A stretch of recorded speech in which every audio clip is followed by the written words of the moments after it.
Hello everyone, जय श्री कृष्णा। कैसे हैं भाई सब लोग? बढ़िया, फाइन। चलिए आइए शुरू करते हैं आज का सेकंड लेक्चर मेटलर्जी का।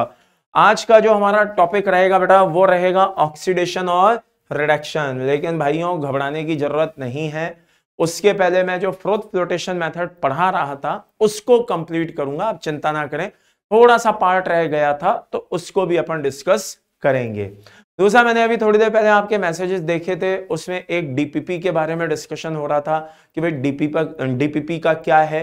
तो मैं आपको बता दूं भाई कि आप एक बार जाकर के मोबाइल ऐप पे अपने जो पीडब्ल्यू का ऐप है उसको एक बार चेक कर लें। वहां पे आपको 101% डीपीपीज अवेलेबल रहेंगी, मिलेंगी। आप देख लीजिए, वहां पे अपलोड करा दी गई हैं। ओके।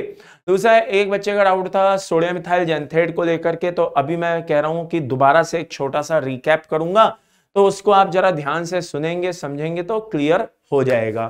बाकी मैं देख रहा था बहुत सारे बच्चे हैं, अनंत है, आयुष है, खुशी है, यश है, और धवल हैं, और बहुत सारे हैं, इन्फिनिटी है, बहुत सारे बच्चे हैं, अब्दुल रब खान है, एजाज है, बहुत सारे बच्चे हैं, रेगुलर आ रहे हैं। बस इसी तरह से आप रेगुलरिटी बनाए रखिए बेटा। 101% नैया पार हो जाएगी, मैं लिख करके दे रहा हूं, ठीक है ना। और बहुत ही प्यारे प्यारे कमेंट्स मिले बेटा सभी के लिए। I am really thankful to all of you, God bless you. ठीक है, चलिए तो आज सबसे पहले वही छोटा सा रिकैप करेंगे एंड देन उसके बाद अपन आगे बढ़ेंगे। ओके, चलिए। बात चल रही थी फ्रोथ फ्लोटेशन मेथड की। किसके लिए होता है बेटा? सल्फाइड ओर के लिए होता है।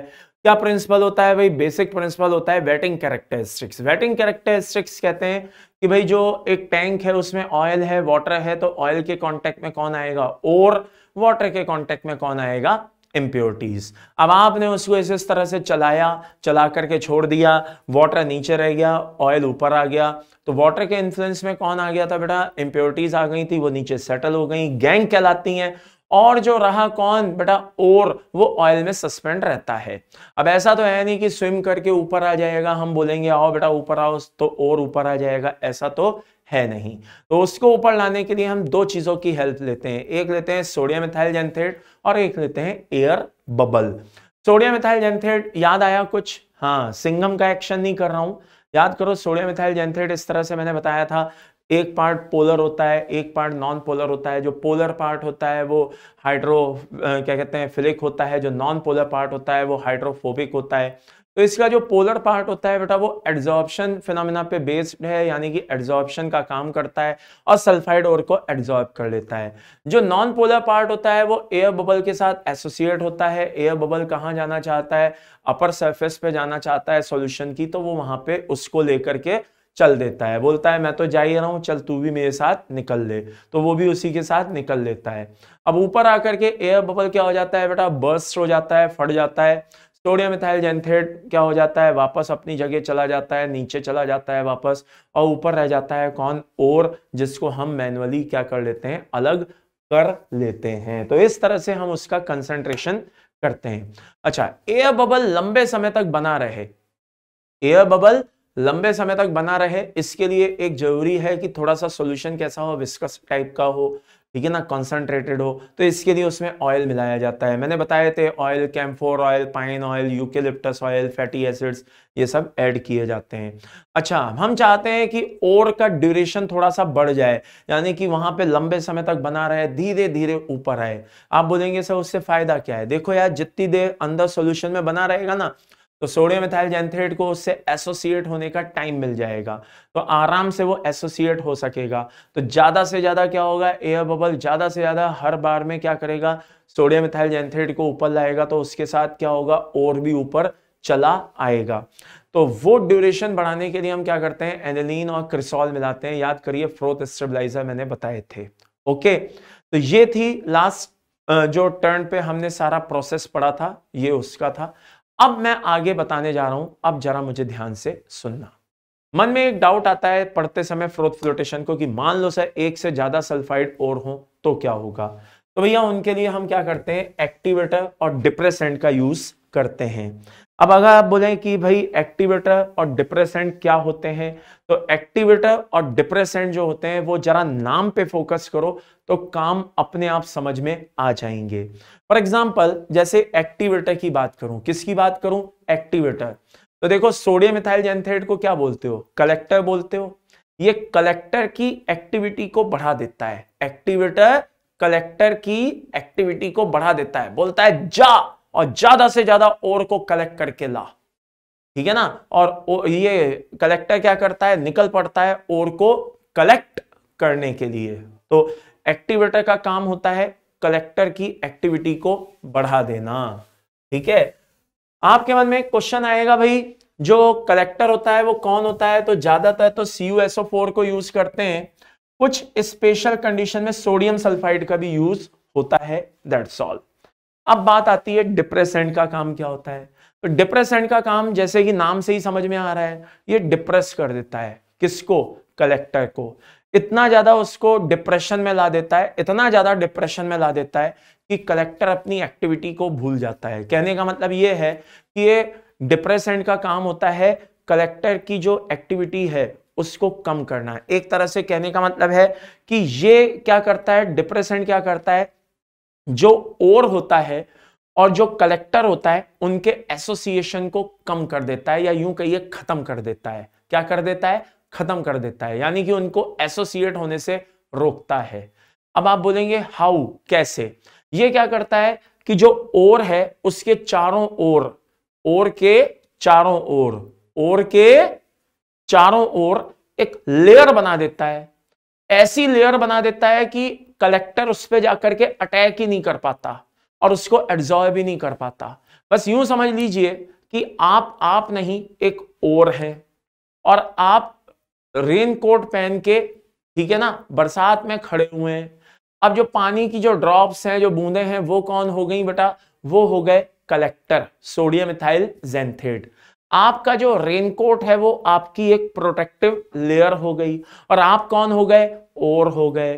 तो वो रेन जो आ रही है, बरसात जो आ रही है, वो आप तक ना पहुंच पाए। क्यों नहीं पहुंच पाएगी, क्योंकि बीच में कौन है, रेनकोट है। तो यही सेम प्रोसेस हो रहा है, क्या, कि जो ओर है उसके चारों ओर एक लेयर है और वो लेयर ऐसी लेयर है कि वो सोडियम मिथाइल जेनथेट को रोक रही है। क्या कहते हैं, क्या रोक रही है, उसको एब्जॉर्ब करने से रोक रही है, ओर को एब्जॉर्ब करने से रोक रही है। मेरे हिसाब से बहुत प्यारा फील आपको आ गया होगा। ओके, अब आप बोलेंगे सर वो कैसे, तो वो अभी मैं आपको सब बताऊंगा, उसकी आप चिंता ना करें। तो by the and summary is this, बात आती है भाई डिप्रेसेंट कौन कौन होते हैं। तो ज्यादातर NaCN और KCN का यूज किया जाता है एज ए डिप्रेसेंट। बात समझ में आ गई, जस्ट ए सेकेंड। ज्यादातर NaCN और KCN का यूज किया जाता है, ठीक है ना, एज अ डिप्रेसेंट। अब आप बोलेंगे सर ये वर्क कैसे करता है। जस्ट इमेजिन कि दो सल्फाइड और हैं हमारे पास, कौन, ZnS और PbS। कितने सल्फाइड और हैं, दो सल्फाइड और हैं, ZnS और PbS। अब सबसे पहले हम क्या करेंगे, डिप्रेसेंट को भेजेंगे। तो डिप्रेसेंट हमारा कौन है, NaCN। NaCN में CN आपको दिखाई दे रहा है, साइनाइड। साइनाइड कौन होता है बेटा, साइनाइड एक SFL होता है। आई रिपीट, साइनाइड कौन होता है, SFL। और ये जो SFL होता है, स्ट्रॉन्ग फील्ड लिगेंड, इसका नेचर होता है डी ब्लॉक के एलिमेंट्स के साथ ज्यादा स्टेबल कॉम्प्लेक्स बनाता है, forms stable complex, forms stable complex with metal of D block, metal of D block. तो साइनाइड जो होता है बेटा वो एक SFL होता है जो स्टेबल कॉम्प्लेक्स बनाता है, किसके साथ, डी ब्लॉक के मेटल के साथ। अब इतना तो आप समझ ही गए होंगे कि एक तरफ PbS है, दूसरी तरफ ZnS है। तो भाई जिंक जो है वो डी ब्लॉक का है, Pb जो है वो P ब्लॉक का है। तो ऑब्वियसली जब मैं NaCN को डालूंगा तो वो क्या करेगा, ZnS से रिएक्ट करेगा और PbS को चुपचाप छोड़ देगा। वो बोलेगा तुझे जाना है तो जा, मैं तो सिर्फ किससे रिएक्ट करूंगा, PbS से रिएक्ट करूंगा। सॉरी, मैं तो सिर्फ किससे रिएक्ट करूंगा, ZnS से रिएक्ट करूंगा। PbS तुझे जाना है तो तू जा। तो वो क्या करेगा, NaCN ZnS के चारों ओर, जरा ध्यान से देखना, ये ZnS और है, इसके चारों ओर एक लेयर बना देगा इस कॉम्प्लेक्स की, Na2ZnCN4 कॉम्प्लेक्स की लेयर बना देगा। अब ये लेयर बन गई, इसमें दूर दूर तक कहीं कोई सल्फाइड सल्फर कुछ भी नहीं है। तो अब जब सोडियम इथाइल जेंथेट आएगा तो वो चकरा जाएगा, बोलेगा यार ZnS यहीं पे तो था, कहां गया। अब वो ZnS तो क्या कर रहा है, इस लेयर के अंदर छुप करके बैठा हुआ है, इस लेयर के अंदर छुप करके बैठा हुआ है। अब सामने PBS मस्ती से घूम रहा था आराम से, हाँ, तभी सोडियम इथाइल जेंथेट को दिख गया। PBS को बोला तू यहां कहां क्या कर रहा है, चल तू ही चल। बोले मुझे क्यों ले जा रहे हो, अरे ZnS नहीं मिला तू ही चल, और उसको पकड़ के ले गया। तो होता क्या है, NaCN ने ZnS पे अटैक किया, साइनाइड है, D ब्लॉक के मेटल पे अटैक किया, चारों तरफ ये लेयर बना दी। लेयर बनाने की वजह से जब सोडियम इथाइल जेंथेट आया तो भैया उसकी जो एक्टिविटी थी वो ZnS को लेकर के खत्म हो गई, कम, हाँ, और वो इसको एब्जॉर्ब भी नहीं कर पाया। उसको कौन मिला, PBS मिला, उसको पकड़ के ले गया। अब PBS सब ऊपर आ गया, सारा का सारा ऊपर आ गया। अब सब खड़े हुए हैं भाई, ZnS आएगा, ZnS आएगा, ZnS ऊपर आने का नाम ही नहीं ले रहा। तभी दिमाग खराब हो गया, तभी ऊपर से वो लोग चिल्लाए, ए सोडियम इथाइल जेंथेट। हाँ, बोले हाँ मालिक। बोले ये ZnS को कहां छोड़ आए हो तुम, उसको क्यों नहीं ऊपर ला रहे हो, उसको भी ऊपर लाओ। तो बोले अच्छा, वो भी, उसको भी ऊपर लाना है, लेकिन वो तो मिल ही नहीं रहा।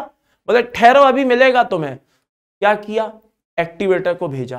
किसको भेजा, एक्टिवेटर को भेजा। एक्टिवेटर कौन होता है बेटा, हमारा CuSO4 होता है।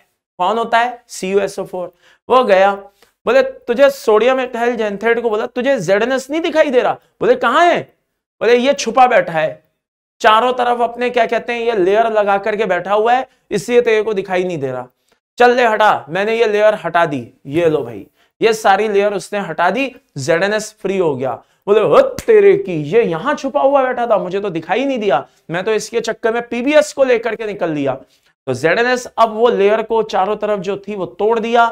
सोडियम इथाइल जेंथेट ने उसको कलेक्ट किया और कलेक्ट करके उसको भी ऊपर ले गया। ठीक है, तो इस तरह से बेटा ये 1 बाय 1 करके क्या करते हैं बेटा, ऊपर ले जाते हैं, मतलब ऊपर ले जाते हैं in the sense upper surface पे ले जाते हैं, वहां पे इनको कलेक्ट कर लिया जाता है। अच्छा, कभी कभी PBS और ZnS को ऑयल और वाटर के प्रोपोर्शन में एडजस्टमेंट करके भी सेपरेट किया जा सकता है, ये मैंने यहां पे नोट कर दिया है। तो मेरे हिसाब से आपको ये बहुत अच्छे से समझ में आ गया होगा। अब आगे बढ़ते हैं। अगला पॉइंट जो है वो बहुत ही इंपॉर्टेंट है, जरा ध्यान से देखना। मन में एक क्वेश्चन आता है कि क्या हमेशा सिर्फ और सिर्फ, ओनली एंड ओनली, क्या सिर्फ और सिर्फ सोडियम, ये जो फ्रोथ फ्लोटेशन है, क्या सिर्फ ये सल्फाइड ओर के लिए यूज होता है? नहीं, कभी कभी नॉन सल्फाइड ओर के लिए भी यूज होता है। आप बोलेंगे हाउ, कैसे? देखिए, मेलाकाइड ग्रीन नाम तो सुना होगा आपने, मैंने वो जो आपको एक लिस्ट दी थी उसमें था भी, CuCO3 dot CuOH whole twice, correct. इस पे क्या होगा बेटा, अटैक करेगा Na2S। अब आप ध्यान से देखिए, यहां पे कोई सल्फर सल्फाइड नाम की चीज नहीं है, लेकिन मैं फिर भी कह रहा हूं कि इसको सोडियम इथाइल जेंथेट क्या करेगा, एब्जॉर्ब करेगा। कैसे? ये Na2S क्या करेगा बेटा, इस पे अटैक करेगा। अटैक करेगा तो ये जो मेलाकाइड ग्रीन कलर का जो होता है CuCO3 dot CuOH whole twice, इसके चारों ओर एक लेयर बन जाएगी। क्या बन जाएगी बेटा? लेयर बन जाएगी, एलो। समझ में आया? अब देखिए यहां पे सल्फर सल्फाइड जो भी है व्हाटएवर नजर आ रहा है, नहीं आ रहा है? हाँ आ रहा है। अब चारों तरफ से कौन इसको घेर लेंगे बेटा? सोडियम इथाइल जेंथेट इसको कवर करेंगे। कैसे? ऐसे। अब आप बात को समझिएगा, जरा बहुत ध्यान से समझिएगा।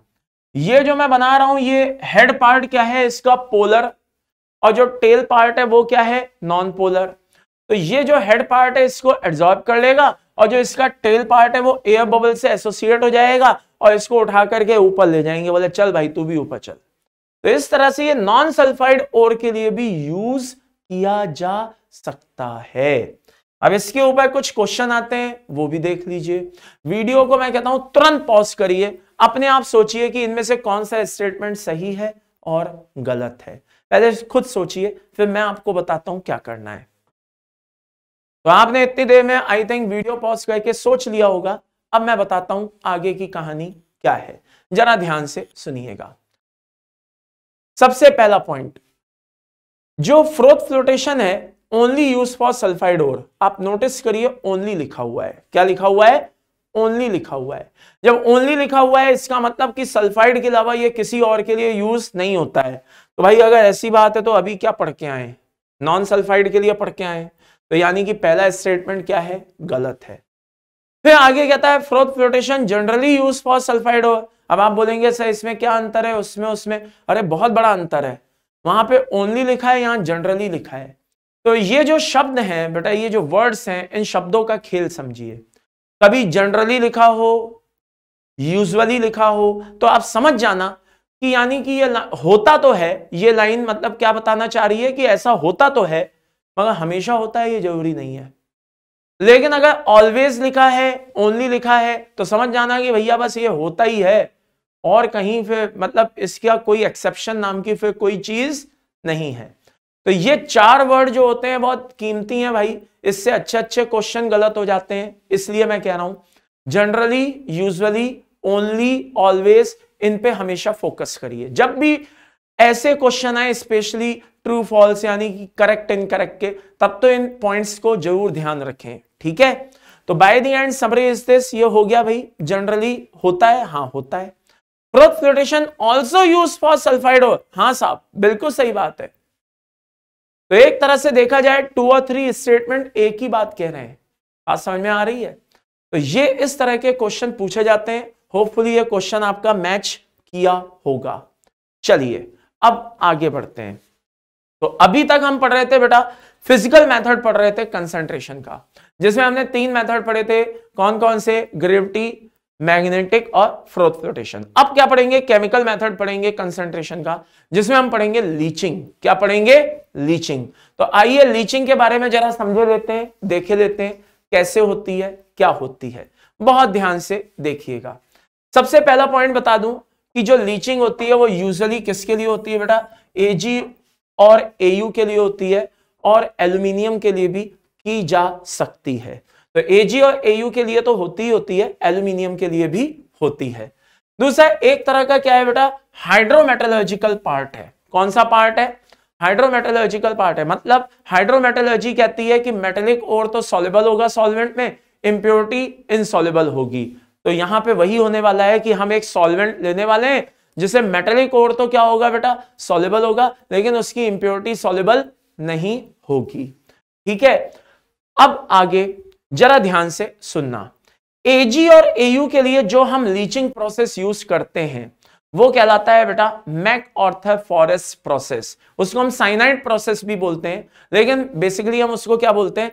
मैकऑर्थोफोरस प्रोसेस बोलते हैं, जो Ag और Au के लिए होता है। फिर आप बोलेंगे सर उसके लिए एल्यूमिनियम के लिए क्या होता है? तो बेटा वो भी अलग प्रोसेस होते हैं, बेयर हॉल ये सब होते हैं, वो जब एल्यूमिनियम आएगा तब पढ़ेंगे। अभी जो मैं आपको बताने जा रहा हूं जरा ध्यान से सुन लीजिएगा। तो Ag और Au के लिए जो प्रोसेस यूज होता है बेटा वो कौन सा होता है? मैकऑर्थोफोरस प्रोसेस होता है, जिसको हम साइनाइड प्रोसेस भी कहते हैं। अब जो Ag या Au है वो दो तरह से पॉसिबल है, या तो सल्फाइड ओर के फॉर्म में पॉसिबल हो या नेटिव फॉर्म में पॉसिबल हो। तो क्या करेंगे आइए जरा देखते हैं। मान लो कि मेरे पास नंबर 1 Ag2S है, जस्ट इमेजिन, और मुझे इसमें से Ag का क्या करना है? लीचिंग करनी है, ठीक है ना।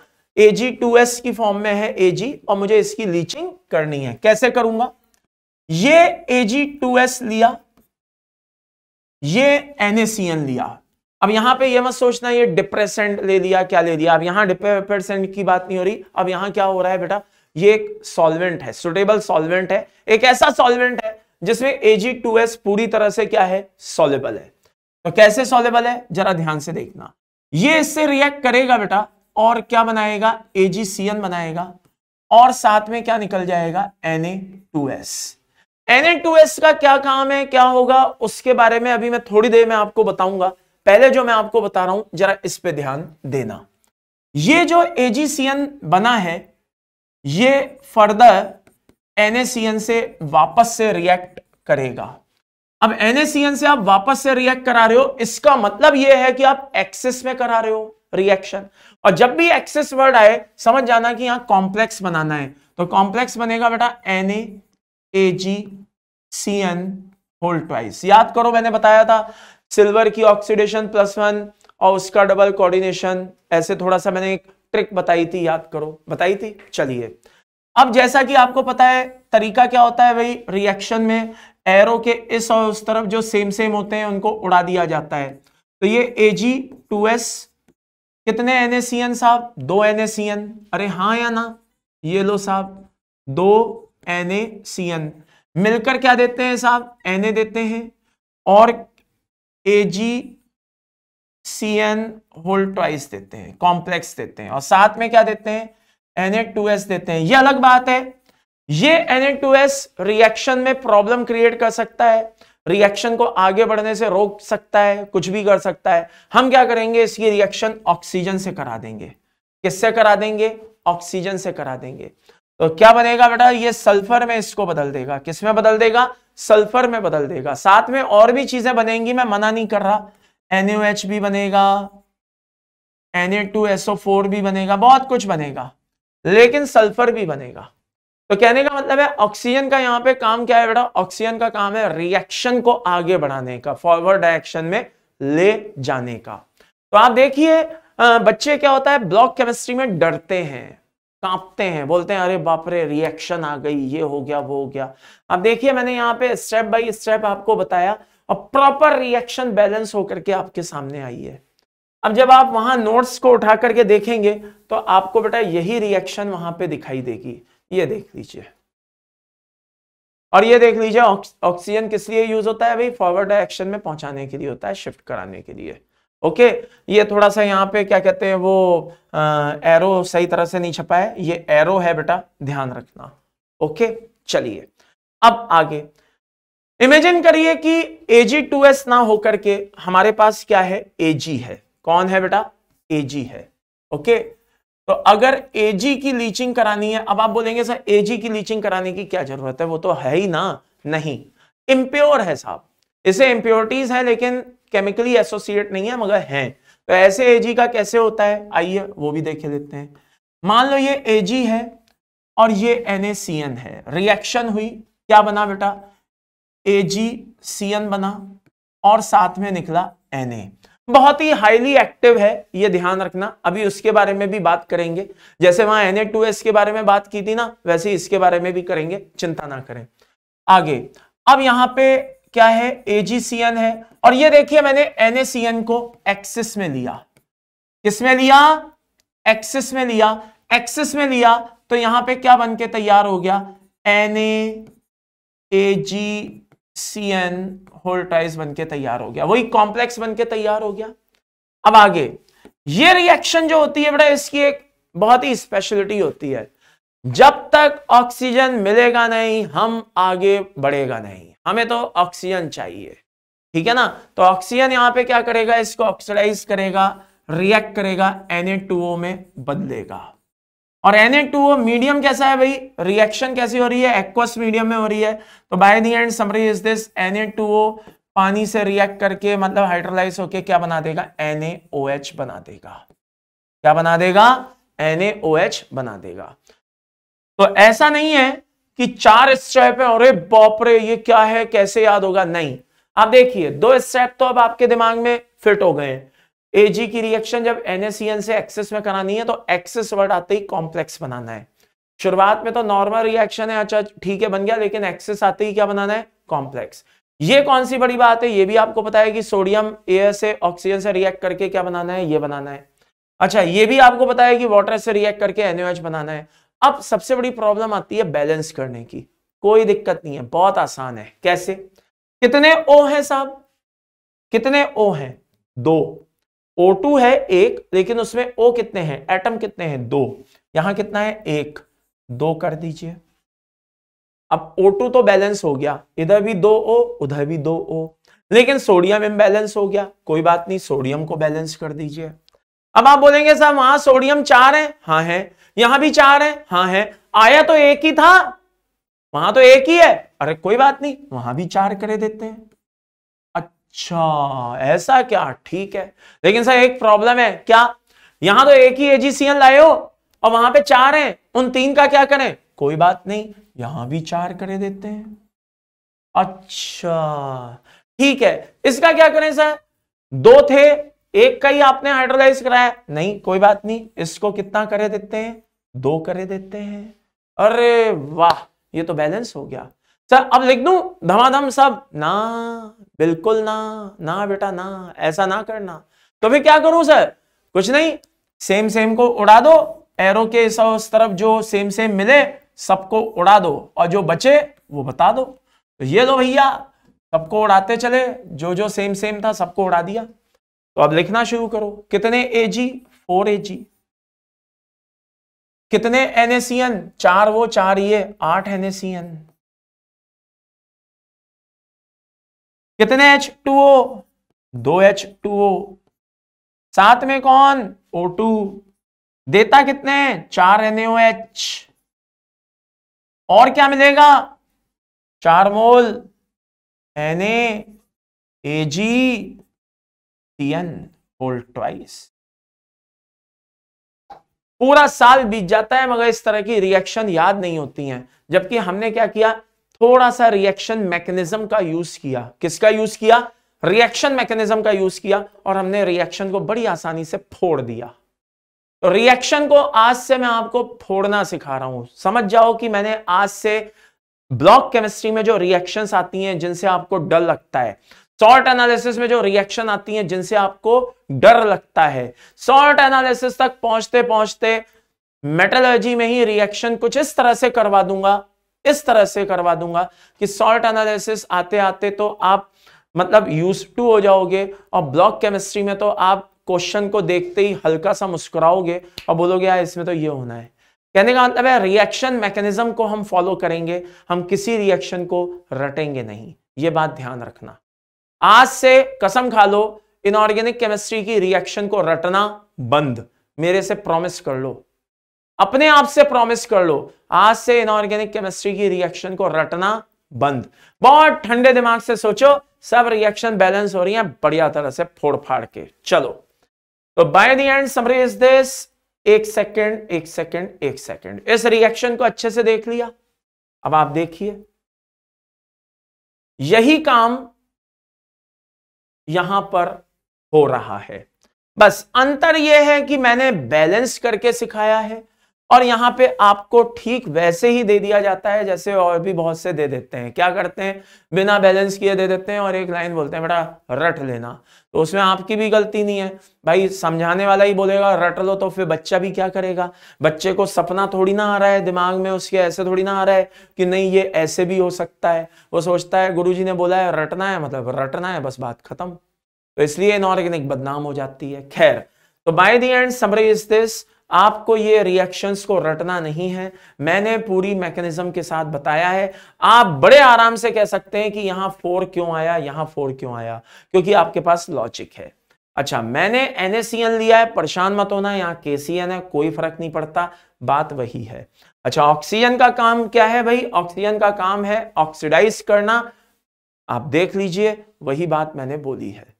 ऑक्सीडाइज करने में वो हेल्प कर रही है। क्या कर रही है बेटा? ऑक्सीडाइज करने में वो हेल्प कर रही है। ये बात समझ में आ रही है? चलिए, तो इस तरह से बेटा ये पूरी रिएक्शन को मैंने ओवरऑल बैलेंस करना आपको बता दिया है। आप पूरी रिएक्शन को इस तरह से बैलेंस कर सकते हैं। ओके, चलिए,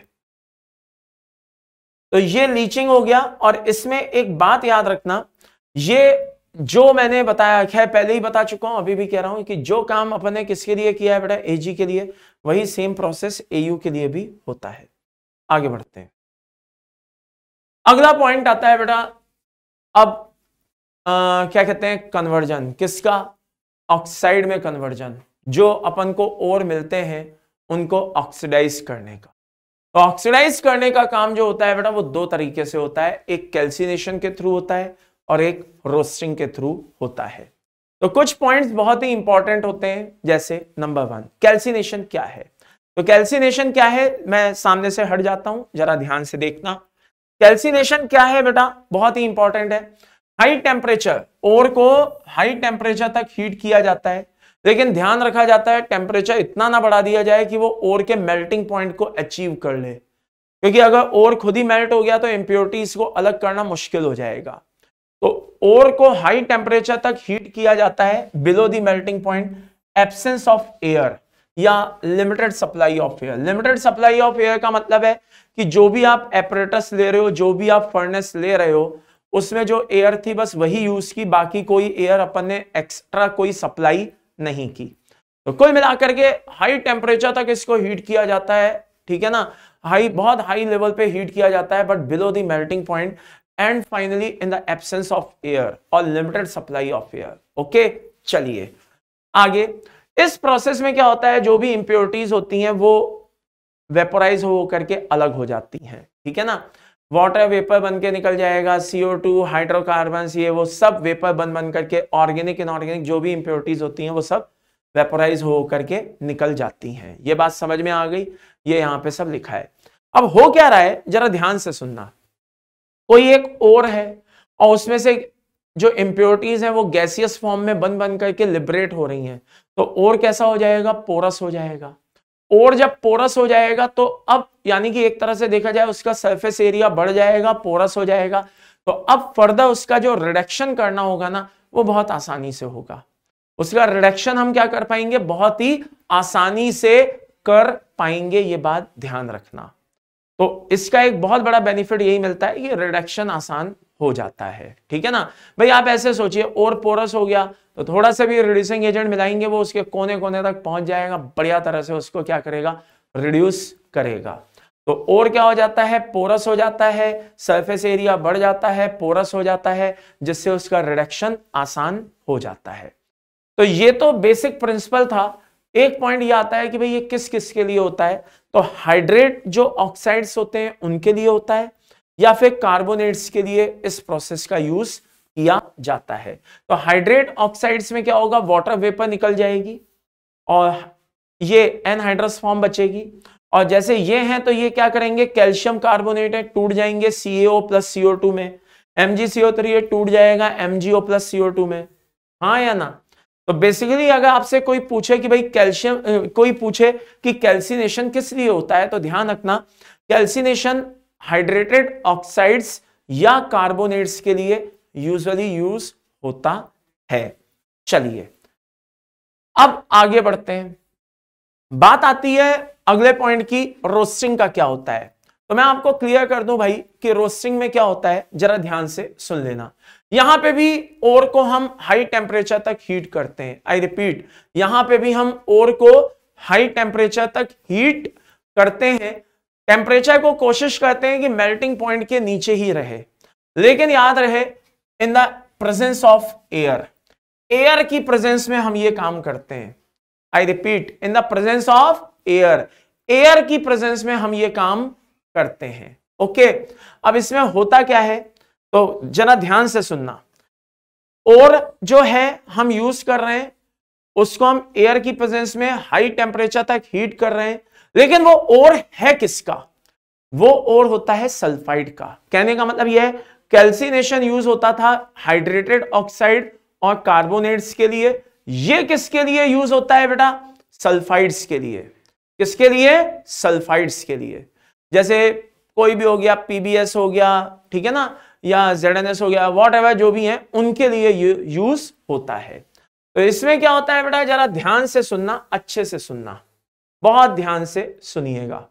होता क्या है, मान लो जैसे मेरे पास PBS है, कौन है, PBS, तो मैं एयर को पास कराऊंगा in the presence of high temperature, क्या होगा, PbO बन जाएगा, SO2 बन जाएगा।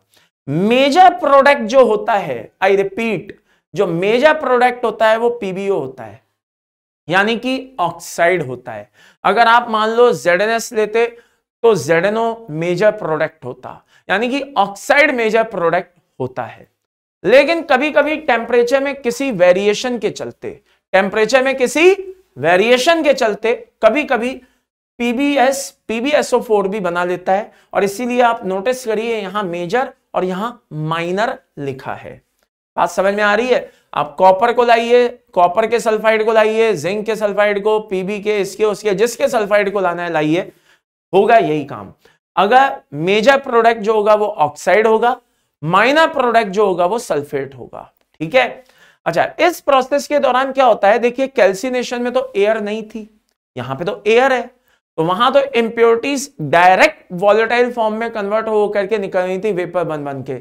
यहां ये वॉलेटाइल ऑक्साइड फॉर्म में निकलती हैं, जैसे सल्फर SO2 बना लेगा, AS2O3 बन जाएगा, Sb2O3 बन जाएगा, और ये वॉलेटाइल ऑक्साइड फॉर्म में निकल जाएंगी। ये जो एरो है आई थिंक आप जानते ही होंगे, इनको किसके लिए यूज किया जाता है बेटा, निकलने के लिए, लिबरेट होने के लिए। ओके, चलिए, तो मेजर प्रोडक्ट होता है ऑक्साइड, माइनर प्रोडक्ट होता है सल्फेट, ध्यान रखना, और इंप्योरिटीज वॉलेटाइल ऑक्साइड फॉर्म में बन करके निकल जाती हैं। अब इसी बात पे आगे भी बढ़ेंगे। अब एक क्वेश्चन आता है, क्या roasting is not done only for sulphide ore? Roasting केवल सल्फाइड ओर के लिए नहीं होती। कहने का मतलब है नॉन सल्फाइड ओर के लिए भी हो सकती है। क्या यह बात सही है? आप सोचिए, क्या यह बात सही है कि रोस्टिंग केवल सल्फाइड ओर के लिए होती है? नहीं, यह नॉन सल्फाइड ओर के लिए भी हो सकती है। Roasting is not done only for sulphide ore. Yes, true, केवल सल्फाइड ओर के लिए नहीं होती है, सल्फाइड ओर के लिए होती है, लेकिन केवल सल्फाइड ओर के लिए नहीं होती, नॉन सल्फाइड ओर के लिए भी होती है। अब आप बोलेंगे सर एग्जांपल, FeO को Fe2O3 में बदलने के लिए होती है, Cu2O को CO में बदलने के लिए होती है। तो ऐसा नहीं है कि रोस्टिंग केवल और केवल नॉन सल्फाइड, सॉरी, रोस्टिंग ऐसा नहीं है कि केवल और केवल सल्फाइड ओर के लिए होती है, नॉन सल्फाइड ओर के लिए भी होती है। तो roasting is not done only for what, sulphide ore? नहीं साहब, ट्रू है, केवल सल्फाइड ओर के लिए ही नहीं होती है। बात समझ में आ रही है? यह बात बिल्कुल सही है। ओके, आगे अगला पॉइंट जरा ध्यान से देखना। Sometimes roasting may not bring about complete oxidation। ऐसा होता है क्या कि कभी ऐसा होता है क्या कि रोस्टिंग हम करा रहे हैं और सल्फाइड और पूरी तरह से ऑक्सीडाइज ना हो पाए, यानी कि कंप्लीट रोस्टिंग ना हो पाए, पार्शियल होकर के रह जाए? हाँ, बिल्कुल बिल्कुल ट्रू है, ये स्टेटमेंट भी ट्रू है, बिल्कुल सही बात है। ऐसा जरूरी नहीं है कि सल्फाइड और क्या कहते हैं पूरी तरह से क्या हो जाए बेटा, रोस्ट हो जाए, ऐसा जरूरी नहीं है। फॉर एग्जाम्पल CuFeS2, जी हां, CuFeS2, ये याद करिए, मैंने आपको बताया ही था, एक क्या कहते हैं और बताया ही था, चैल्कोपाइराइड करके मैंने आपको बताया था, अगर आपको याद हो तो। ये जो CuFeS2 होता है बेटा, इसमें सबसे पहले मान लीजिए हमने इसको ब्रेक किया। अभी मैं आपको सारा लॉजिक भी समझाऊंगा, पहले जरा इसको ध्यान से सुन लेना। सबसे पहले मान लो ये क्या क्या है, इसमें Cu2S है मान लो, और क्या है इसमें FeS है, और क्या है, और छोड़ो क्या है, ठीक है, Cu2S है और FeS है। 2 मिनट के लिए मान लो सबसे पहले ये ब्रेक हुआ। अब हमने जब इसमें एयर पास कराई तो Cu2S जो है वो इन प्रेजेंस ऑफ एयर किसमें बदल गया साहब, CO2 में बदल गया, और SO2 क्या हो गई, रिलीज हो गई। उसी तरह से FeS क्या हो गया बेटा, FeS एयर से रिएक्ट किया और फाइनली किस में बदल गया, FeO में बदल गया, और SO2 रिलीज हो गई। लेकिन याद करिए, मैंने आपको एक सीरीज बताई थी, ली के काका नाना मंगोलिया है, मन जान के फेंका कार्ड को, निकले सुबह पंजाब, हुआ क्यों हंगामा, आगे और। इसमें Fe बहुत ऊपर है, Cu बहुत नीचे है, यानी कि Fe की जो एफिनिटी है ऑक्सीजन को लेकर के वो ज्यादा है। Fe ज्यादा बॉन्डिंग शो करता है ऑक्सीजन के साथ, कॉपर इतनी अच्छी बॉन्डिंग शो नहीं करता। Fe की एफिनिटी क्या है बेटा, ज्यादा है ऑक्सीजन को लेकर के एज कंपेयर टू Cu के, ठीक है। तो आयरन क्या करेगा, इसके मन में लालच आएगा, वो सामने देखेगा अच्छा Cu2O है, उससे भी ऑक्सीजन को क्या करेगा, छीन लेगा। तो ये Cu2O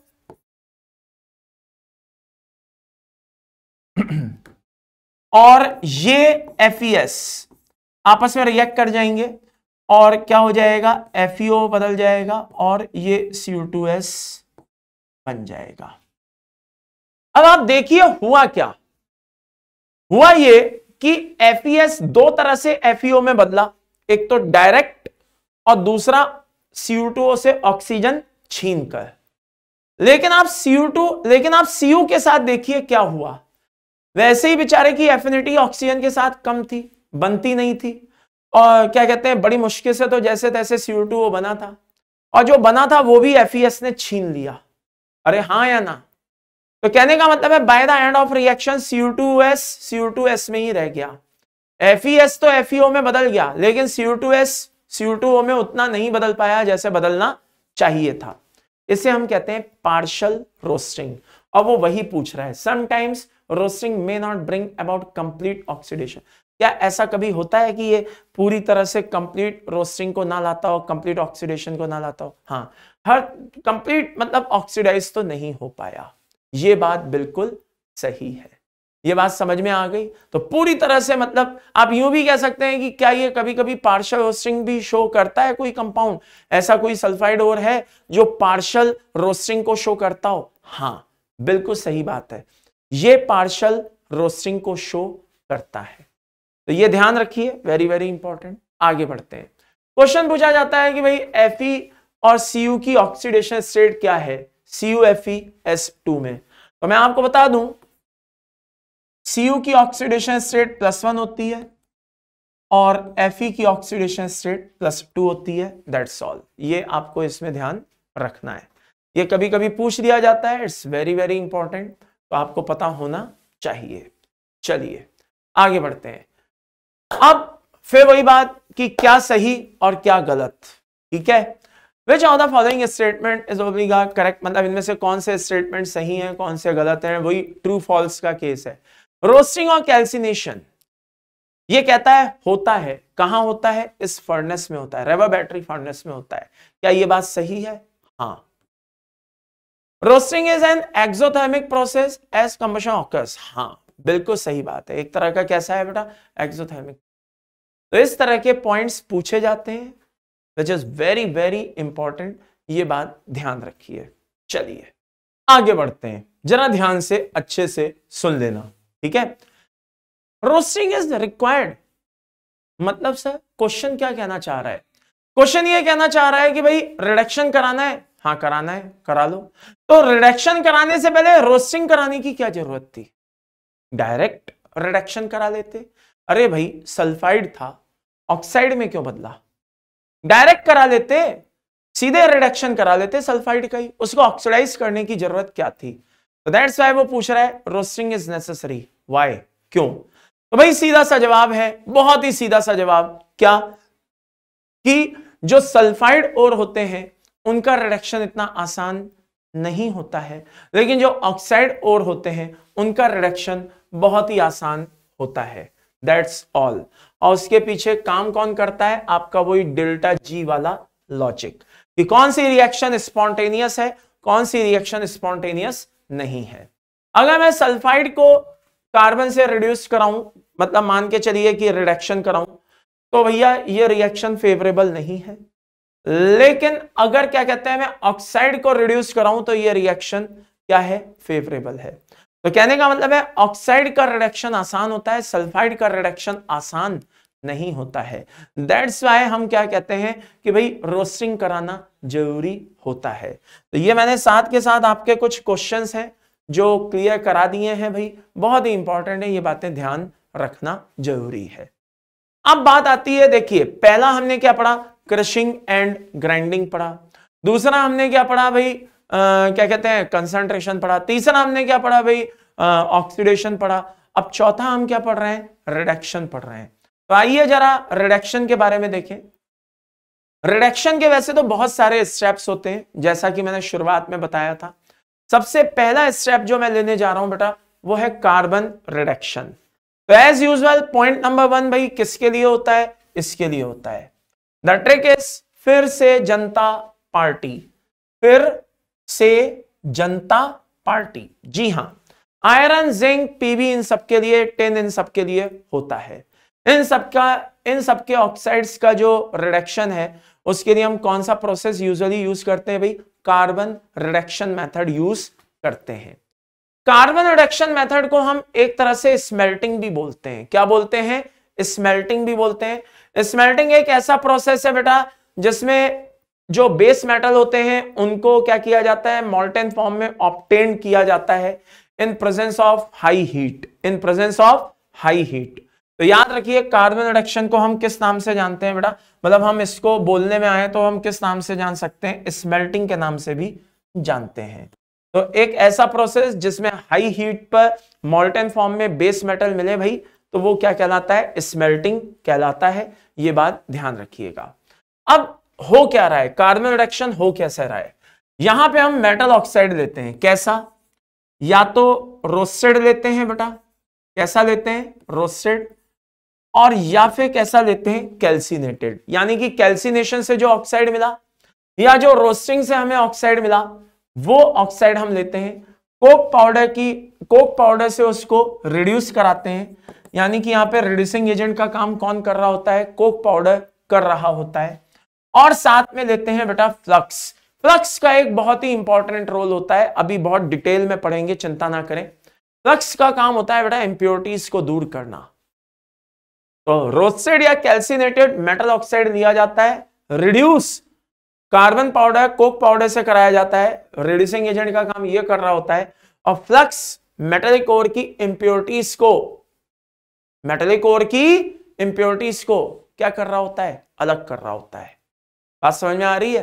फ्लक्स तो होता क्या है? Bye the end of reaction क्या होता है भाई? मेटल बनकर के तैयार हो जाता है, मेटल मिल जाता है। कार्बन जो होता है वो इसको रिड्यूस करने की वजह से ऑक्सीडाइज, मतलब कार्बन क्या कहते हैं? CO या CO2 बना करके निकल जाता है और साथ में बनता है स्लैग। तो यहां पे दो वर्ड आते हैं, एक फ्लक्स आता है और एक स्लैग आता है। ये क्या होता है? तो आइए इनके बारे में धीरे धीरे समझना शुरू करते हैं। सबसे पहले बात आती है कि यार फ्लक्स क्या होता है?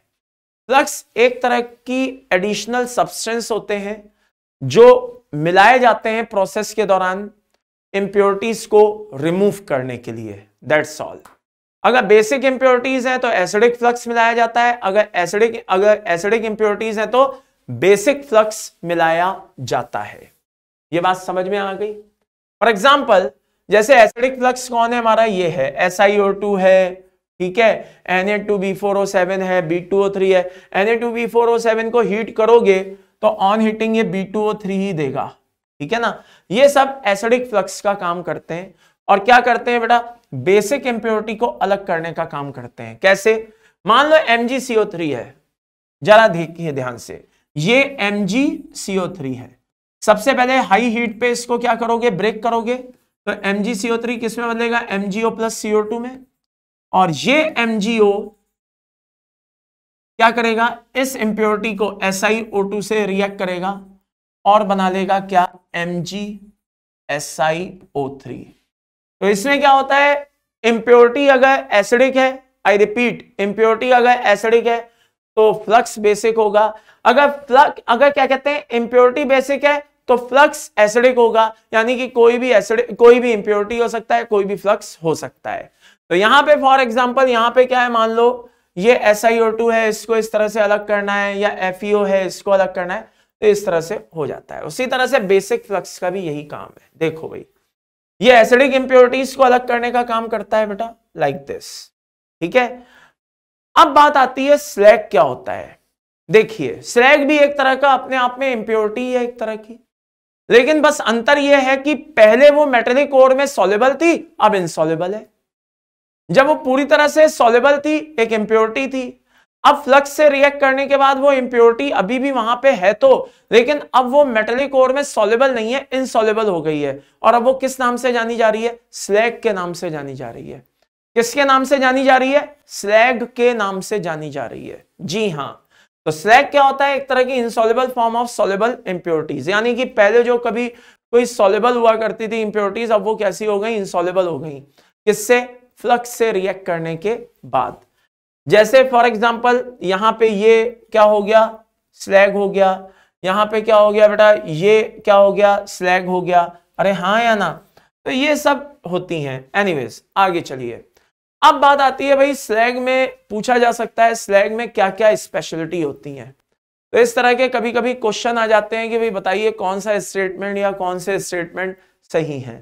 तो जरा ध्यान से सुनना। जैसा कि अभी आपने सुना कि स्लैग क्या होता है, इनसॉल्युबल होता है, तो पहला ऑप्शन तो करेक्ट है।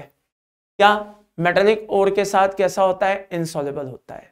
तो पहला तो हमारा जो स्टेटमेंट है वो क्या है, करेक्ट है कि मेटेलिक ओर में इनसॉल्युबल होता है। अब मुझे उसको अलग करना है तो उसका इनसॉल्युबल होना तो जरूरी है ही है, साथ में क्या जरूरी है कि भाई वो अलग दिखाई दे। तो कैसे अलग दिखाई देगा कि जब आप उसको हीट कर रहे हो तो वो उससे पहले ही मेल्ट हो जाए। किससे पहले, मेटेलिक ओर से पहले ही मेल्ट हो जाए। मेटेलिक ओर से पहले ही मेल्ट हो जाएगा। अब देखिए मेटल ही अगर मेल्ट हो रहा है और उसमें क्या होगा, हो सकता है कि उसके मेल्ट होने से कुछ पार्ट उसका ऑक्सीडाइज होना शुरू हो जाए।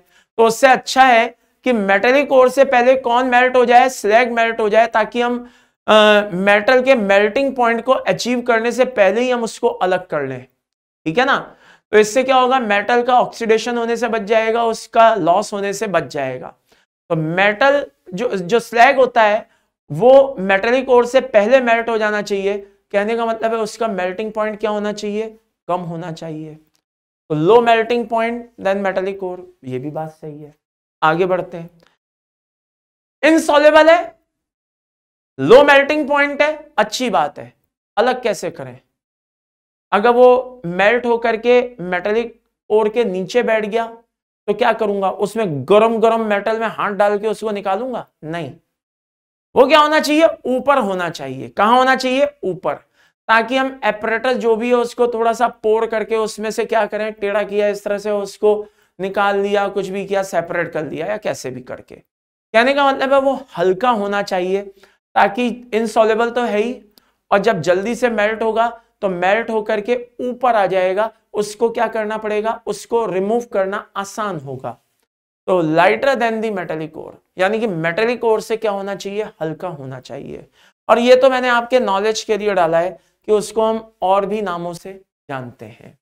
तो कुल मिलाकर के होता क्या है बेटा, ये बात ध्यान रखिए, क्या कि जो स्लैग होता है वो इनसॉल्युबल होता है, अलग करने में आसानी रहेगी। पहले मेल्ट हो जाएगा, अलग करने में आसानी रहेगी। हल्का होता है, तैर के ऊपर आ जाएगा, फ्लोट करके भाई ऊपर इकट्ठा हो जाएगा, अलग करने में आसानी रहेगी। तो ये चारों पॉइंट्स याद रखिए भाई, स्लैग के बारे में होते हैं। ओके, चलिए आगे बढ़ते हैं। अब बात आता है कि जो फ्लक्स है वो स्लैग के साथ किस तरह का फंक्शन शो करता है। तो भैया आपने बहुत सारी थ्योरी पढ़ी होंगी, एसिड बेस वाली, लुइस पढ़ी होगी, अरेनियस पढ़ी होगी, ब्रॉन्स्टैंड पढ़ी होगी। हाई टेम्परेचर पे जो एक थ्योरी आती है वो भी आज पढ़ लो। जी हाँ, जो हाई टेम्परेचर पे एक प्रोसेस होता है उसको भी पढ़ लो।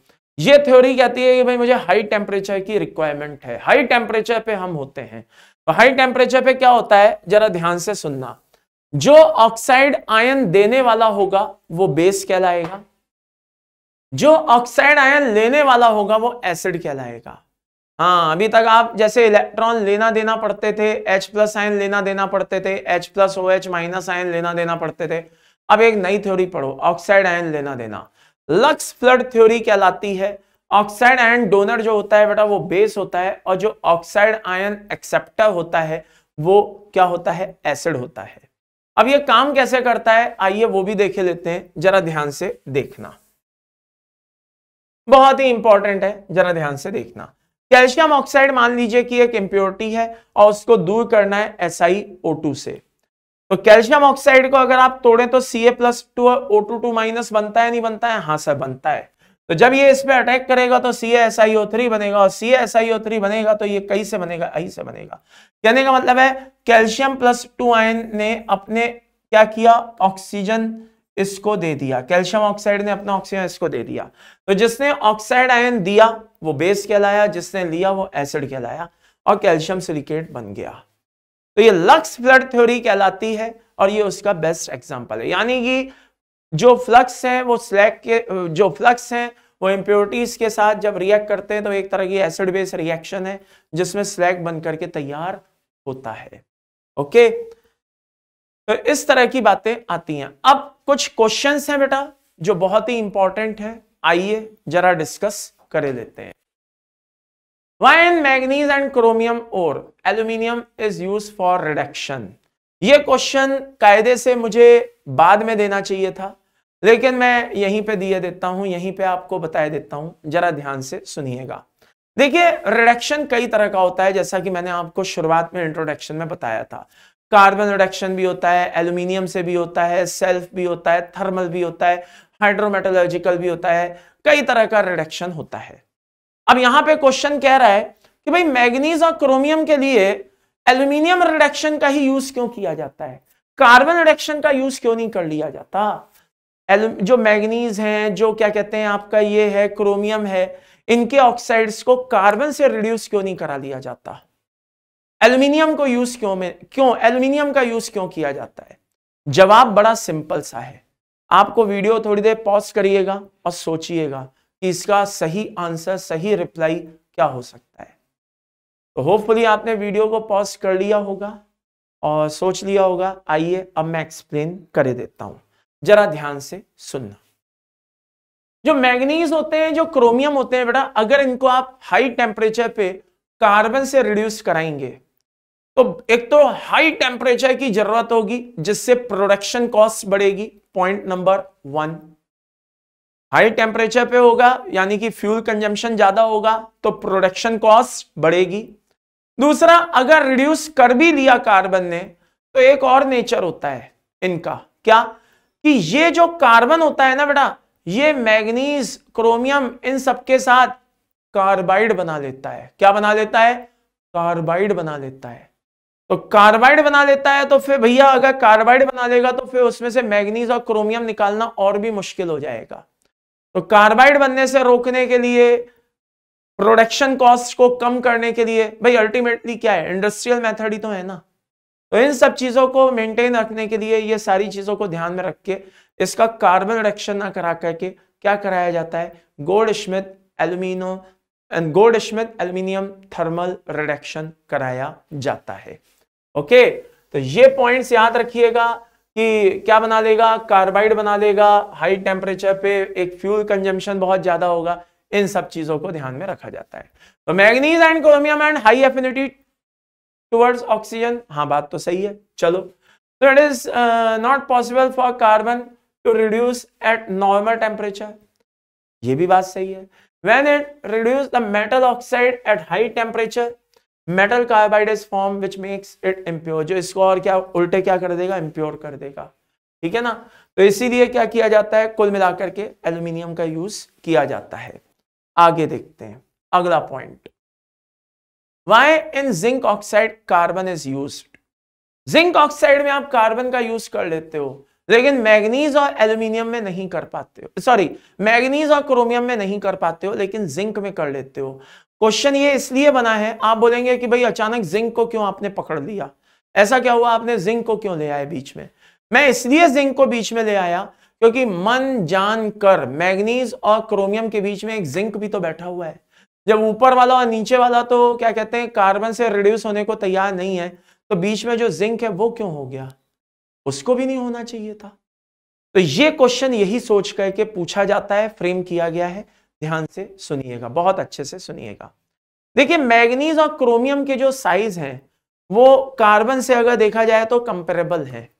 तो जब मैग्नीज और क्रोमियम, जब मैग्नीज के साथ या क्रोमियम के साथ जब वो आपस में जुड़ते हैं तो जो उनके बीच में वॉइड्स बनते हैं, क्या बनते हैं बेटा, वॉइड्स बनते हैं। ये देखिए, ये बीच की स्पेस क्या कहलाती है बेटा, वॉइड्स कहलाती है, खाली स्पेस, ब्लैंक स्पेस।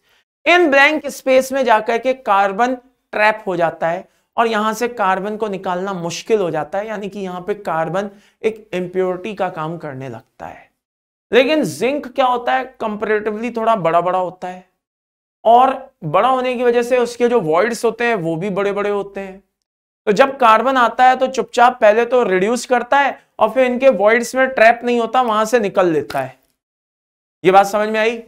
तो वॉइड्स यहां से बड़ी आसान, ये बड़े वॉइड्स होने की वजह से कार्बन बड़ी आसानी से यहां से निकल लेता है।